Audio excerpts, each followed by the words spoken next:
कहानी चीकू और मीका का जादुई सफर। परिचय। एक छोटे से गांव में चीकू नाम का एक नटखट खरगोश और मीका नाम का एक प्यारा बंदर रहते थे। दोनों सबसे अच्छे दोस्त थे और हमेशा साथ में खेलते और मस्ती करते थे। कहानी। एक दिन चीकू और मीका जंगल में खेलते खेलते एक पुरानी धूल से भरी किताब पाते हैं। जब वे किताब खोलते हैं तो अचानक से एक चमकीली रोशनी फैल जाती है और वे दोनों एक अजीब दुनिया में पहुंच जाते हैं।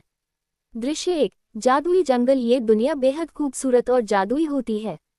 चारों तरफ रंग बिरंगे पेड़, उड़ते हुए फूल और बोलने वाले जानवर होते हैं।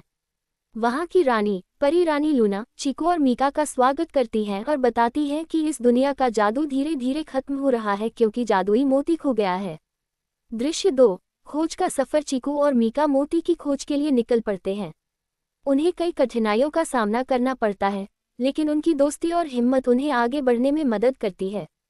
रास्ते में उनकी मुलाकात विभिन्न दिलचस्प पात्रों से होती है, जैसे कि बबलू भालू जो उन्हें ताकतवर बनाता है और टिंकू तोता जो उन्हें सही रास्ता दिखाता है। दृश्य 3। खलनायक का सामना। अंत में चीकू और मीका को पता चलता है कि जादुई मोती एक दुष्ट जादूगर काला नक्श ने चुरा लिया है। वे दोनों मिलकर अपनी चतुराई और बहादुरी से काला नक्श का सामना करते हैं और मोती को वापस लाने में सफल होते हैं। दृश्य 4। खुशी की वापसी। जब वे मोती को परी रानी लूना को वापस देते हैं तो पूरा जादुई जंगल फिर से चमक उठता है।